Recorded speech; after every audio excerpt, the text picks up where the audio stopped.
Komal group Kohistan नाले समाजी तंज़ीम UC तोंग जे 50 खां मथे मुख़्तलिफ़ ॻोठनि में लॻभॻि 400 खां मथे मुस्तहिक़ ऐं ग़रीब माण्हुनि में सर्दीअ खां बचाव जो सामान विरहायो। समाजी तंज़ीम कोहिस्तान जे मुख़्तलिफ़ ॻोठनि में गरम जाकीट, कंबल, शूज़, खाधे पीते जो सामान, स्कूली ॿारनि खे किताब, पेंसिलूं ऐं यूनिफॉर्म ॾिना। उन ई मौक़े ते कोमल ग्रुप ऑफ कोहिस्तान जे अॻुवाणनि हरेश कुमार, अरजीत कुमार, आशाराम चुमराणी, दर्पन कुमार रतनाणी टोंग न्यूज़ सां ॻाल्हाईंदे चयो त असांजी तंज़ीम जो मक़सदु सिर्फ़ु ग़रीब मुस्तहिक़ माण्हुनि जी मदद करणु आहे। हीउ प्रोग्राम सरगवासी दीपक कुमार होतवाणी जे नाले कयूं था, जेको तंज़ीम जो सरगर्म मेंबर हुयो।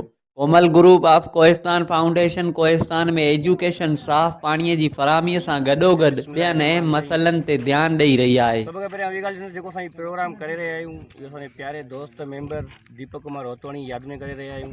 असां कोमल ग्रुप फाउंडेशन जो मंशूर इहो आहे ग़रीबनि जी मदद, सर्दीअ जे बचाव लाइ कपिड़ा, राशन, बूट, एजुकेशन, किताब, कापियूं, पेंसिल।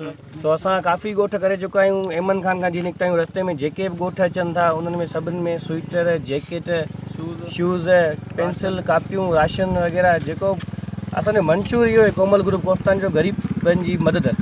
तक़रीबन असां 15 खां 20 ॻोठ करे चुका आहियूं। असांखे तमामु सुठी मोट मिली आहे। उमेद त असांखे अहिड़ी मोट हमेशह मिलंदी रहंदी। ऐं असांजे ग्रुप जे मेंबरनि जो इहो जोश, इहो मोहबत, इहो प्यारु ॾिसी दिलि चवे थी अहिड़ा प्रोग्राम हर महीने, हर 3 महीने असांखे करणु घुरिजनि ऐं कंदासीं। असांजे कोमल ग्रुप जो इहो मंशूर आहे।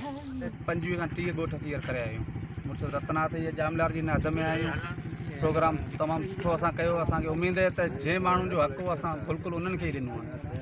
न का सिफ़ारिश, न कहिड़े ख़ासि माण्हू खे असांखे ॾियणो आहे। जंहिं मक़सद लाइ असीं हिते आहियूं उहो मक़सदु असांखे पंहिंजो कामयाबु वञे।